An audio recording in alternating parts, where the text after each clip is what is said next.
예, 총리 후보자님 고생이 많으시다고 생각합니다. 오전에 제가 뭐 불법이나 탈법이 없었으리라고 생각을 하는데 탄원서를 낸 게 좀 과도하다. 거기에 대해서 제가 다시 한번 입장을 정리해 보겠습니다. 진실로 군회를 갈 의사가 있었다면은 당초 현역으로 가기로 된 거를 연기원을 내로 갔었는데 그때 당시에 우리 사모님이 그러니까 부인이 가시니까 병무청의 담당 직원이 병역 처분 변경 신청서를 내라. 그래가지고 그렇게 냈다는 네, 걸. 구비 서류를 몇 가지 써주면서 예. 이걸 써오십시오. 그리고 본인이 오라, 아들 본인이 오라고 하십시오. 예. 그래서 아들이 가서 예. 그 구비 서류를 냈습니다. 예, 맞습니다. 그래야 되는데 실제로 우리가 군에 갈 확고한 의사가 있었다면은 병력 연기원을 내야 된다는 것이 지금 병무청 사람들 이야기거든요. 그래야 되기 때문에 이거를 학교로 비유하면은 휴학계 내로 가가지고 자퇴 원서 내고 온 것 같은, 그러니까 실제로 안내가 잘못됐는지 아니면 잘못 알고 갔는지는 모르지만은 어쨌든 병력을 결론적으로 이야기하면은 연기되는 서류가 아니라 병력을 면제시키는 서류를 제출했다. 이 부분은 지금 그렇지가 않습니다. 그 당시에 어떠한 처분을 해야 될 것인가. 그래서 병역 처분 변경 후에 나온 처분은 재신검이었습니다. 그러니까 연기다 뭐다 하는 건 검사를 해본 다음에 검사 결과에 따라서 나오는 것이기 때문에요. 재신검하고 정밀검사까지 했었더랬습니다. 그리고 이제 두 번째, 다시 이제 탄원서를 내실 때 탄원서를 낼 것이 아니라 다시 이제 완치 증명서를 진단서를 끊어가지고 변경 처분을 내야 될 거냐 아니냐.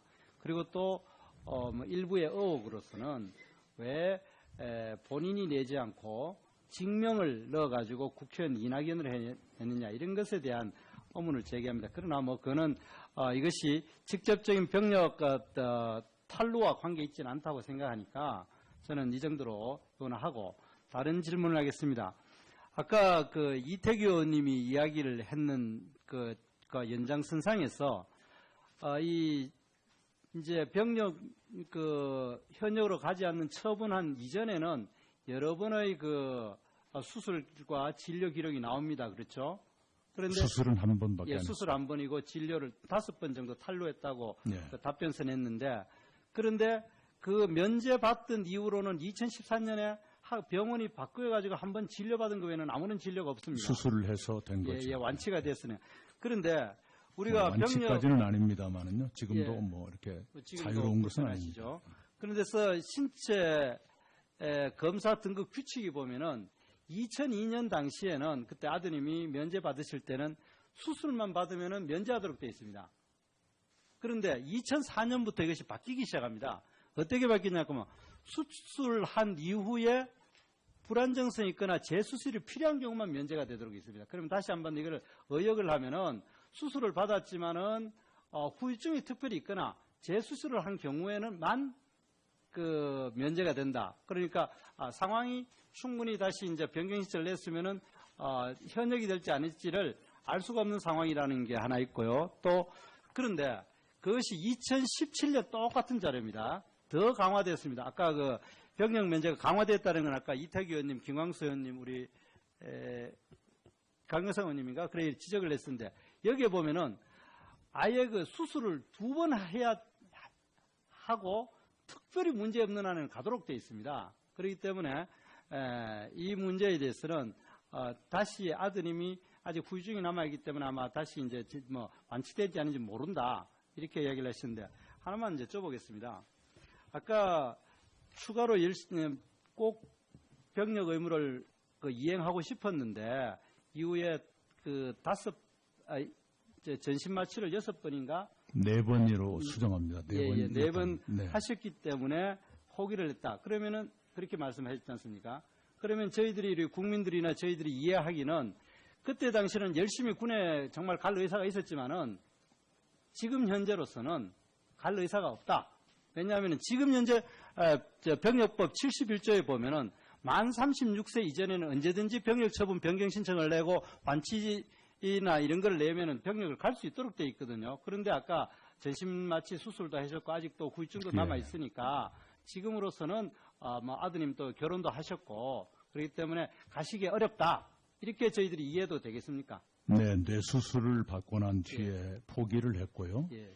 그다음에 현재는 처자식을 부양하는 가장이고 둘째를 갖고 있습니다. 뭐 이런 말씀드리기가 좀 구차합니다만 아니, 아닙니다. 그래서 그 포기한 충분히 것이 이해를 하고 사실입니다. 그것도 아버님의 일로 가지고 아드님의 인생이 다르니까 어쨌든 지금은 지금 현행법상으로 다시 신체 검사를 받고 뭐 병력 구차하게 막 하면은 갈 가능성이 없지 않은 있지만 뭐 실제로 그렇지만 어쨌든 지금으로서는 그때 이제는 뭐 사정이 많이 바뀌었다 이렇게 이제는 정리가 그냥 되는 거죠, 그죠? 죄인으로 사는 수밖에 없다 이런 생각. 그는 그 정도로 하도록 하고요.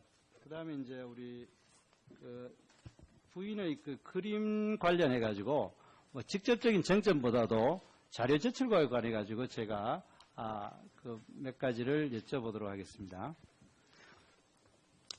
그 이제 그림의 매출에 대해서 아까 그 강효상 의원님이 질문하셨는데 여기에 대해서 국민들이 관심 있는 거는 우리 부인 그러니까 사모님이 얼마나 그림을 잘 그렸냐 여기에 대한 관심보다도 이 공직자이신 부군 되시는 분의 영향이 얼마나 부인의 그 개인전에 영향을 미쳤는지가 아마 이것의 사회적인 쟁점이 되겠죠, 그죠? 그렇다면은 오전에 우리 강효상 의원님 보여주듯이 초청장 자체가 우리 후보님 이름으로 초청장이 갔는데 그때 좀 송구스럽다 이야기 하셨죠, 그죠? 좀 그런 뭐 있을 수 있다고 생각하고 그래서 그 초청장 안에 보면은 축하 화환이나 화분 대신에 쌀을 좀 화환 대신에 받았는 것이 자료에 따라 가지고 우리가 자료를 달라고 하니까 지금 현재로서는 자료를 가지고 있지 않으시다. 그러니까 자료를 제출 안 하셨는데 저희들이 인터넷에 찾아가지고 우리 강효상 의원님이나 전화 이래 보면은 뭐 자료가 굉장히 많더라고 인터넷에 이게 별로 어렵지 않게 찾았는데 그래 보면은 쌀을 받은 게 3.5톤 한 곳에는 3.1톤이라 그러고 한 곳에는 3.1톤이 왔어요. 근데 거기 보면은 그 구체적인 명단 자체가 이렇게 아예 인터넷에 나와 있습니다. 그러니까 너무 작아가지고 세세하게 제가 확인은 못했지만은 그러나 대부분이 우리 총리 후보자님과 인연이 있는 기관이나 개인분들이 많다. 이 부분 이렇게 저희들이 이해를 했는데 혹시 제가 잘못했는 겁니까? 예, 아마 뭐 전부는 아니더라도 그런 분이 꽤 많이 있었을 거다 생각하고요. 꽃 대신에 쌀을 받아서 하는 운동은 2006년에 생긴 사랑의 쌀 나눔 운동 본부라는 게 있습니다. 제가 그 운동 기구에 고문으로 2007년부터 일을 하고 있고 저희 내가 최고로 쌀을 많이 모은 기록을 지금까지도 가지고 있습니다. 약 30톤 정도를 모았습니다. 3.5톤이면 엄청난 양인데 저희들이 지적하는 그는 굉장히 훌륭한 일을 하셨고 다만 이제 부인의 개인전에 남편 이름으로 사실상 초청장에 가고 남편과 관계되는 분들이 많이 쌀을 후원했다는 점이 과연 바람직하냐를 제가 이제 지적하는 거고. 그 점에 대해서 제가 사려 깊게 못했다고 생각합니다. 예. 그 다음에 이제 두 번째, 이미 강효상 의원님이 지적하셨듯이 그림이 이미 이제 우리 후보자님이 인정하신 두 점 있지 않습니까? 외에 우리가 찾았는 것이 여러 점이 팔렸는 것이 팔렸다고 우리가 생각할 수 있는 빨간 점이 찍힌 것이 아까 보셨죠? 그래 돼 있는데 이와 관련해 가지고 소득세 신고한 것을 보면은 581만 원을 2013년 종합소득세 신고가 돼 있어요. 그 자료 주신 거 아시죠?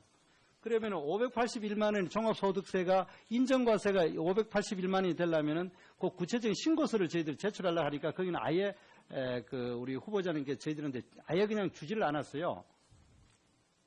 그러면은 우리가 왜 이것이 관심이냐면은 실제로 인정과세가 580만 원 과세 기준이 되려면은 실제 판례 액수가 얼마인지, 그러면 거기서 실비는 얼마가 나갔는지, 그죠? 그리고 기초공제는 얼마인지, 그런 개인 인적 공제는 얼마인지 이런 거를 알아야 실제로 팔았는 거를 전부 다 알 수가 있기 때문에 이거를 제출하지 않는 거는 굉장히 바람직하지 않다. 이렇게 저희들이 지적해도 그것이 타당한 지적이라고 생각 안 하십니까? 네, 우선은요. 아까 강효상 의원께서 보여주신 그림 가운데 벚꽃 그림에 빨간 스티커가 붙여 있는데요. 그 벚꽃 그림은 저희 집에 있다고 합니다. 말하자면 빨간 딱지가 붙였다고 다 팔린 것은 아니다 이 말씀드리고요. 그 소득세 문제는 맨 처음에 제출한 자료 속에 포함되어 있습니다. 이것은 저희가 그때 주소가 전라남도에 있었기 때문에 광주에 있는 세무사에게 맡겨서 세무사가 처리해 주는 대로 일임을 했었습니다. 또 추가 질의하시죠. 네, 예. 예, 정태욱 의원님 수고하셨습니다. 예, 총리 후보자님 고생이 많으시다고 생각합니다. 그 오전에 제가 뭐 불법이나 탈법이 없었으리라고 생각을 하는데 그 탄원서를 낸 게 좀 과도하다. 거기에 대해서 제가 다시 한번 입장을 정리해 보겠습니다.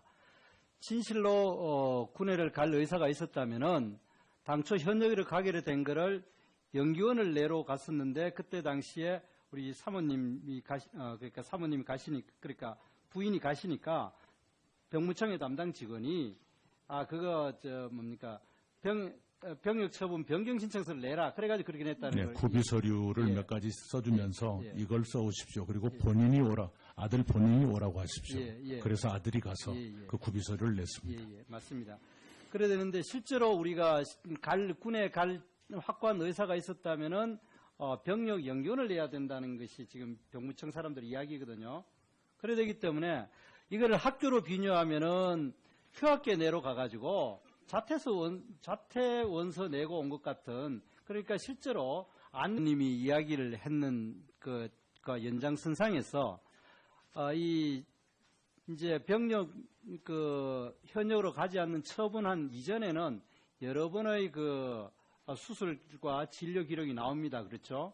그런데 수술은 한 번밖에 안 수술 한 번이고 진료를 5번 정도 탄로했다고 네. 답변서 냈는데, 그런데 그 면제 받던 이후로는 2014년에 병원이 바꾸어가지고 한 번 진료받은 거 외에는 아무런 진료가 없습니다. 수술을 해서 된 거죠. 완치가 됐으니.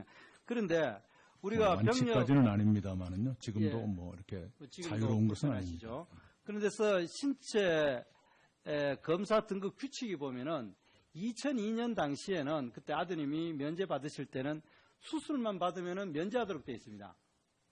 그런데 2004년부터 이것이 바뀌기 시작합니다. 어떻게 바뀌냐면 수술한 이후에 불안정성이 있거나 재수술이 필요한 경우만 면제가 되도록 있습니다. 그러면 다시 한번 이걸 의역을 하면은 수술을 받았지만은 후유증이 특별히 있거나 재수술을 한 경우에는만 면제가 된다. 그러니까 상황이 충분히 다시 이제 변경신청을 냈으면은 때가 잘못됐는지 아니면 잘못 알고 갔는지는 모르지만은 어쨌든 병력을 결론적으로 이야기하면은 연기되는 서류가 아니라 병력을 면제시키는 서류를 제출했다. 이 부분은 지금 그렇지가 않습니다. 그 당시에 어떠한 처분을 해야 될 것인가. 그래서 병역 처분 변경 후에 나온 처분은 재신검이었습니다.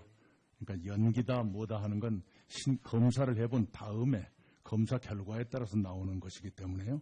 재신검하고 정밀검사까지 했었더랬습니다. 그리고 이제 두 번째, 다시 이제 탄원서를 내실 때 탄원서를 낼 것이 아니라 다시 이제 완치 증명서를 진단서를 끊어가지고 변경 처분을 내야 될 거냐 아니냐. 그리고 또 일부의 의혹으로서는 왜 본인이 내지 않고 직명을 넣어가지고 국회의원 이낙연을 했느냐 이런 것에 대한 의문을 제기합니다. 그러나 뭐 그거는 이것이 직접적인 병력 탈루와 관계 있지는 않다고 생각하니까 저는 이 정도로 하고 다른 질문을 하겠습니다. 아까 이태규 현역이 될지 아닐지를 알 수가 없는 상황이라는 게 하나 있고요. 또 그런데 그것이 2017년 똑같은 자료입니다. 더 강화됐습니다. 아까 병력 면제가 강화됐다는 건 아까 이태규 의원님, 김광수 의원님, 우리 강경상 의원님인가 그래 지적을 했었는데 여기에 보면은 아예 수술을 2번 해야 하고 특별히 문제 없는 한은 가도록 되어 있습니다. 그렇기 때문에 이 문제에 대해서는 다시 아드님이 아직 후유증이 남아있기 때문에 아마 다시 이제 뭐 완치되지 않은지 모른다 이렇게 이야기를 하시는데 하나만 이제 쭤보겠습니다. 아까 추가로 꼭 병력 의무를 이행하고 싶었는데 이후에 전신 마취를 6번인가 4번으로 수정합니다. 4번. 4번 네. 하셨기 때문에 포기를 했다. 그러면은 그렇게 말씀하셨지 않습니까? 그러면 저희들이 국민들이나 저희들이 이해하기는 그때 당시는 열심히 군에 정말 갈 의사가 있었지만은 지금 현재로서는 갈 의사가 없다. 왜냐하면 지금 현재 병역법 71조에 보면은 만 36세 이전에는 언제든지 병역 처분 변경 신청을 내고 완치나 이런 걸 내면은 병역을 갈 수 있도록 돼 있거든요. 그런데 아까 전신마취 수술도 하셨고 아직도 후유증도 남아 있으니까 지금으로서는 뭐 아드님 또 결혼도 하셨고 그렇기 때문에 가시기 어렵다. 이렇게 저희들이 이해도 되겠습니까? 네, 뇌 수술을 받고 난 뒤에 포기를 했고요. 예. 그다음에 현재는 처자식을 부양하는 가장이고 둘째를 갖고 있습니다. 뭐 이런 말씀드리기가 좀 구차합니다만 아니, 아닙니다. 그래서 충분히 포기한 이해를 것이 하고 사실입니다. 그것도 아버님의 일로 가지고 아드님의 인생이 다르니까 어쨌든 지금은 지금 현행법상으로 다시 신체 검사를 받고 뭐 병력 구차하게 막 하면은 갈 가능성이 없지않은 있지만 뭐 실제로 그렇지만 어쨌든 지금으로서는 그때 이제는 뭐 사정이 많이 바뀌었다 이렇게 이제는 정리가 그냥 되는 거죠. 그죠? 죄인으로 사는 수밖에 없다 이런 생각. 그는 그 정도로 하도록 하고요. 그다음에 이제 우리 부인의 그 그림 관련해 가지고 뭐 직접적인 쟁점보다도 자료 제출과 관해 가지고 제가 그 몇 가지를 여쭤보도록 하겠습니다.